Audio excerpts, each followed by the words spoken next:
The co-op manager didn't sit down. That was the first sign things were serious. He stood in the doorway of Dale Cutter's kitchen in the fall of 1985, hat in hand but voice like a vice. Dale, I'm telling you straight, grain prices aren't coming back this season, maybe not next season either. The storage situation at the elevator is critical. Every farmer in this county needs to move their corn now. You wait, you lose. You sell today, you at least get out clean. Dale poured 2 cups of coffee, set one on the table for a man who hadn't sat down to take it, and said, I appreciate you coming out, Ed. I'll think on it. Ed left. Dale didn't call him back. That conversation happened in kitchens all across the Corn Belt in 1985. Different names, same script. Sell now, move fast, don't wait. And most farmers did exactly what they were told, because most farmers didn't have a choice. That's the part of this story nobody tells. It wasn't about stubbornness or sentiment. It wasn't about a man in love with an old building. It was about something far more valuable than lumber and nails. It was about who controlled the timing of the sale.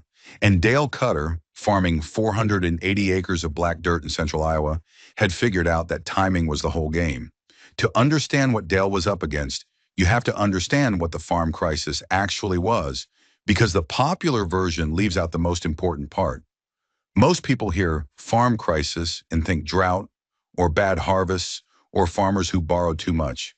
Some of that is true, but the deeper mechanism was this. Grain prices collapsed at the same moment that interest rates peaked. Farmers who'd borrowed heavily in the 1970s land boom suddenly had loans at 15, 16, 17% interest against corn selling for $2 a bushel. Yields were fine. The problem was the math, and the math was brutal. But there was a second trap inside that trap, and it's the one Dale was thinking about. When prices fall across the board, every farmer in the county faces the same pressure at the same time. The local elevator, your only practical buyer, knows this. They know the grain is coming whether they raise their price or not, because farmers have nowhere else to put it. Commercial grain storage was expensive to build and slow to permit. Most family operations didn't have it. So when harvest hit and prices were low, you loaded the truck, drove to the elevator, took whatever they offered, and called it a year. The elevator had complete pricing power over you because you had no alternative. You were selling on their schedule, not yours. That wasn't the real problem, though. The real problem was that everyone knew prices would eventually recover. Grain markets move in cycles. They always had. The farmer who could hold his crop for 6 months, 12 months, even 18 months, that farmer would sell at a different price than the man who had to unload in November at harvest low. The gap between those two prices in a bad year could be the difference between surviving and not. But holding grain required somewhere to put it, and that's where the old barn came in. Dale's barn was built in 1923 by his grandfather. Post and beam oak frame, board and batten siding, a gambrel roof that had been patched maybe a dozen times. By 1985, it was listed on 3 separate documents as a liability. His insurance agent had flagged it. The county assessor had noted its deteriorated condition. And when Dale had sat across from his loan officer at the First National in town that spring, the banker had suggested, politely but clearly, that tearing down the barn and replacing it with a steel harvester or a new metal bin system would improve his balance sheet and modernize his operation. These old wood structures, Dale, they're a fire risk, a liability risk. From a lending standpoint, they don't help you. Dale had nodded at that too. He was good at nodding. The steel bins the banker mentioned weren't cheap. A proper grain storage setup, bins, aeration, moisture monitoring equipment, was running $80,000 to $120,000 for an operation Dale's size in the mid-1980s. Borrowing that money at 15% interest to build storage at the exact moment grain prices were crashing was the kind of math that ended farms. The modernization push the bankers and co-ops were recommending made sense on a spreadsheet prepared in 1979. In 1985, it was a trap. Dale could see it. Not everyone could. So instead of tearing down the barn, he spent $4,200 reinforcing it. He hired 2 men from town for 3 weeks. They sistered the failing floor joists with new lumber, sealed the gaps in the siding with metal flashing, installed a used aeration fan he'd bought from an estate sale down in Madison County, and built a simple plywood grain wall inside the east bay that could hold roughly 8,000 bushels of shelled corn. It wasn't pretty, it wasn't modern, it wasn't what anyone would have recommended, but when harvest came in October 1985, Dale had somewhere to put his grain that wasn't the county elevator. He filled the barn first before hauling a single bushel to town. The risk he was carrying wasn't nothing. Let's be clear about that. Storing grain in a wood structure with improvised aeration is not a risk-free proposition. Moisture was the enemy. Corn coming in at 15% moisture or higher would heat in storage, develop mold, lose test weight, and eventually spoil. And spoiled grain in 1985 was worth exactly nothing. Dale had one thermometer on a cable he'd lower into the pile every morning to check for heating. He had the aeration fan running on a timer, pulling outside air through the mass when temperature and humidity conditions were favorable. He was watching the weather forecast every night on the 6 o'clock news because he needed cold, dry air. In central Iowa in October and November can give you that, or it can give you rain for 2 weeks straight. His neighbor to the north, a man named Gary Fuster, who'd been farming longer than Dale, drove by during the first week of storage setup and stopped his pickup at the end of the lane. He walked down to where Dale was working and stood there looking at the barn for a moment. "You storing corn in there?" Gary said. Dale said he was. Gary looked at the fan, looked at the patched siding, looked at Dale. "You know what moisture does to corn in a wood building." "I do," Dale said. "That's why I'm managing it." Gary shook his head slowly. "You'd have been better off selling in September when it was 2.18. Now it's $100, 94 and falling. You're holding a losing hand." Dale didn't argue. Gary went home. The corn went in at 14, 2% moisture. Dale monitored it twice a day. November came and prices kept falling. By Thanksgiving, corn was at $1.81 per bushel at the local elevator. Farmers who'd held out hoping for a recovery were running out of time.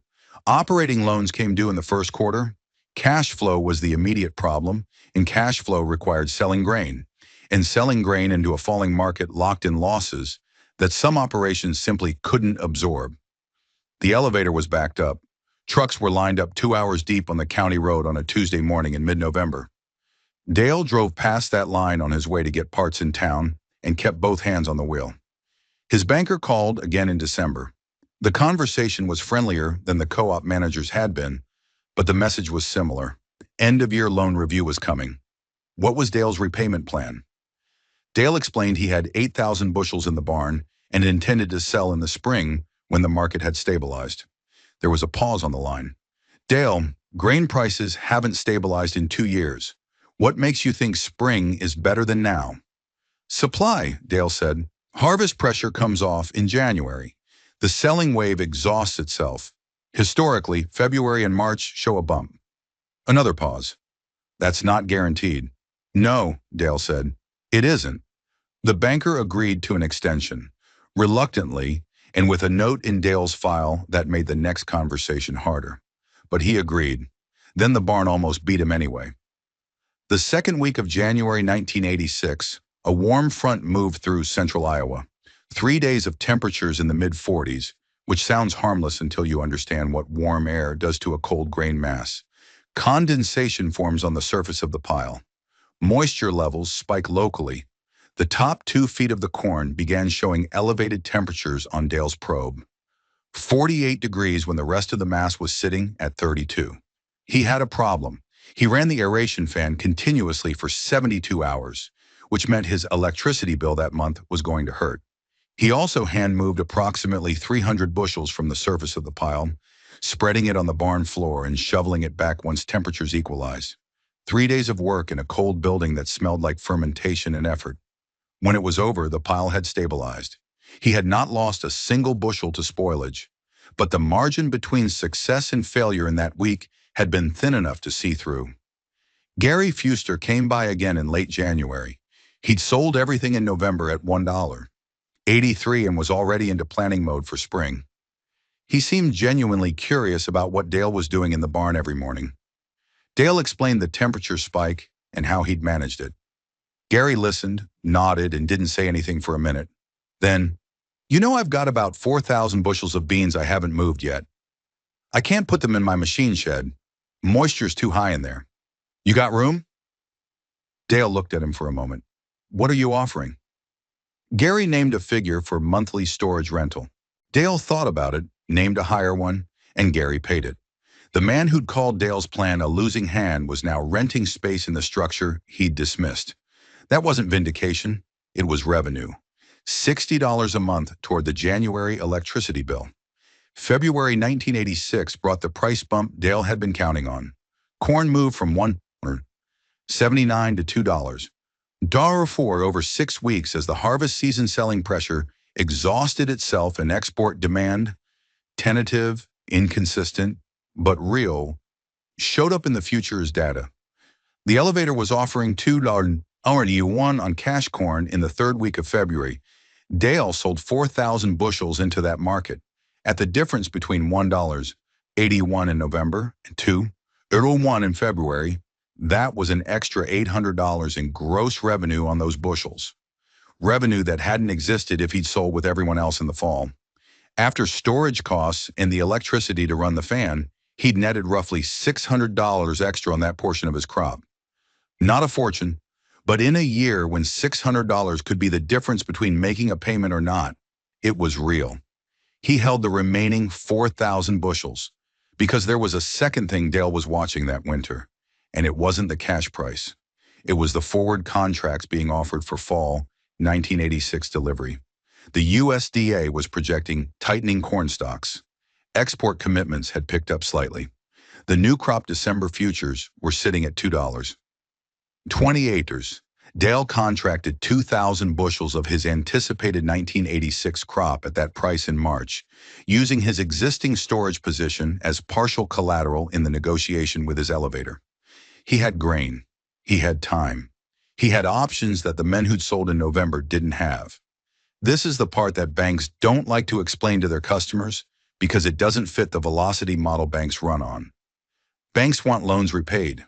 They want cash flow moving. They want grain turned into money, turned into debt service, turned into a clean ledger. Patience costs a bank nothing in principle, but creates uncertainty in practice, and banks price uncertainty as risk. A farmer with private storage and the discipline to hold grain isn't a better credit risk in the bank's model. He's a harder one to manage. The farmer knows this too, if he's paying attention. Dale was paying attention. The spring and summer of 1986 didn't offer any relief to the broader farm crisis. If anything, conditions worsened. More operations that had been marginal in 1985 crossed into insolvency. The county had its first foreclosure auction in March. A 320-acre operation 2 townships over, a family that had farmed the same ground for 3 generations. The machinery lined up along the fence line, the neighbors standing in the cold bidding on things they'd once borrowed from each other. There were more auctions by summer. Dale went to 2 of them. He didn't bid on anything. He was watching prices and liquidity, building a picture in his head. His own operation was strained. That should be said clearly. Holding grain while servicing debt at high interest rates is not a comfortable position. Dale deferred 2 equipment purchases in 1986. Dorothy, his wife, went back to work part-time at the grain elevator office. Something neither of them had planned on. The discipline required to hold a strategic position while cash flow is tight is harder than it looks from the outside. There's no voice that tells you you're right. There's just the daily decision not to sell, not to panic, not to accept the first price offered because it relieves the pressure. He sold the last of his 1985 corn in June 1986 at $2.19. He'd averaged $2. Sooner or late, across all his sales from that crop, the county average for farmers who'd sold at harvest was $1.87. The difference on 8,000 bushels was approximately $1,780. That number funded Dorothy going back to part-time instead of full-time. It was the gap between a productive spring and a desperate one. The real turn came in 1987 and 1988. By late 1987, the foreclosure wave in central Iowa had crested. Farms that had been underwater for 2 years were finally going to sale. Land prices, which had peaked at $2,000 and $2,200 per acre in some parts of Iowa in the early 1980s, had fallen to $700, $600, even $500 per acre in some sales. Equipment was selling at fractions of its replacement cost. And the men doing the buying at those auctions were not, for the most part, the large corporate operations people imagined. They were farmers with cash or access to credit who had survived the downturn with their balance sheets intact. Dale had survived, not comfortably, not without sacrifice, but intact. He began attending foreclosure auctions with a purpose he hadn't had before.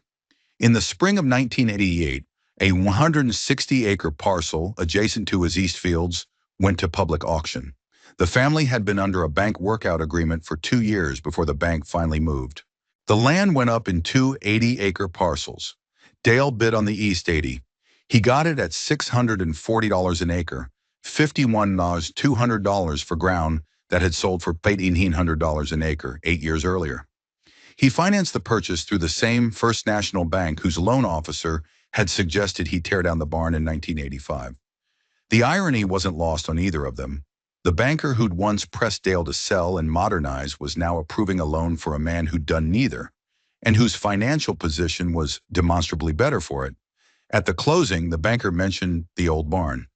"You still got that wood structure? We're going to need to flag it on the appraisal."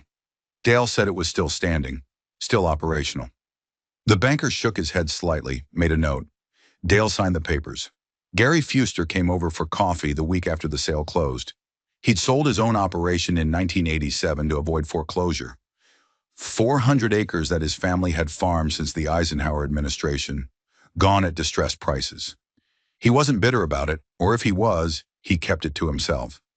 He sat at Dale's kitchen table and looked at the paperwork from the land purchase and said simply, "You played it right." Dale poured coffee and didn't say much, because there wasn't a lot to say. It hadn't been magic.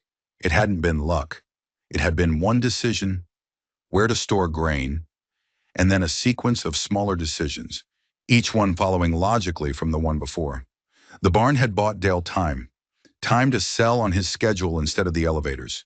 Time to watch the market instead of react to it. Time to let other operations fail before stepping in to buy. The lumber and nails hadn't done any of that. The discipline to use them correctly had.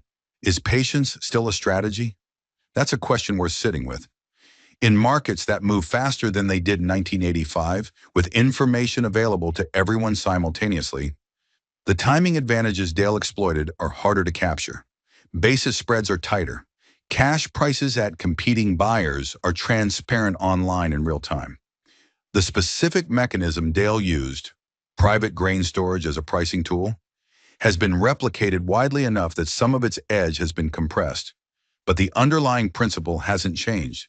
Whoever controls the timing of a transaction controls the leverage in that transaction.